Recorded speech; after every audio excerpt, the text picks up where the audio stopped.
Are the Toronto Maple Leafs really the biggest underdogs to start round two of the playoffs? I'm joined today with TSN hockey analyst with Frankie Corrado to discuss that. Because Frankie, I want to ask you, do the Maple Leafs have a chance to win this series? According to FanDuel, they give them a 40% chance to win this series. And we're talking about the Atlantic Division champions. We're talking about the team that had the fourth best record in the NHL. So Frankie, why are the Leafs the biggest underdogs? That's because the Florida Panthers know how to win, and they showed that again in their first round series against the Tampa Bay Lightning. Whatever you thought the Panthers were going through, injuries down the stretch, not playing their best hockey, that team knows how to flip the switch, and they are tough to play against in all three zones, a great defensive team. So it's not so much about the Toronto Maple Leafs, it's about the excellence of the Florida Panthers. That's why the Toronto Maple Leafs are such heavy underdogs, Carlo. And let's not forget they're the defending Stanley Cup champs. Let's look at the captain matchup. Alex Barkov versus Auston Matthews. And Barkov has owned this matchup in the past. Matthews only 2 goals in his last 12 games against the Florida Panthers. Are you fading Matthews again in this series?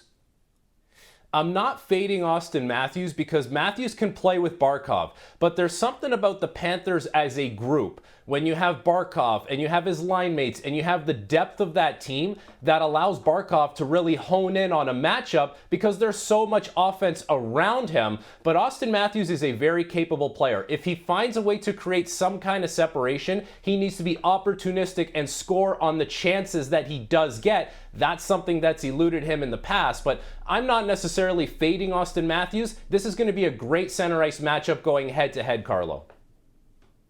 Well, let's look at the big pending UFAs that both teams represent. You've got Mitch Marner, who is a pending UFA, and you got Sam Bennett, who's a pending UFA. If you had to pick a guy to score 3 or more goals in this series, which one are you taking of those two? I'll take Sam Bennett just because Mitch Marner, I always see him as the playmaker. And yes, Mitch Marner has had a lot of goal-scoring success, but you think about the way goals are going to be scored in this series. And no doubt Marner's the more skilled player, better puck skills. But something about the greasy garbage goals in and around the front of the net, that is Sam Bennett in the playoffs for me anyways. We may look at this series and say Mitch Marner was the better player. Mitch Marner had the puck way more. He was more dangerous. But around the front of the net, that's where the goals are going to be at a premium. And I think Sam Bennett can find ways to get those goals in this series. Well, such a close matchup because you got good players on both teams. Let's look at the defensemen now in this series. You've got Aaron Ekblad, who's going to miss game 1, and Seth Jones are the big guys on the back end. And you got Gustav Forsling as well, too. In the Maple Leafs, you got Tanev, McCabe, Brandon, Carlo. If you had to pick a guy to be the best defenseman in this series, who are you going with?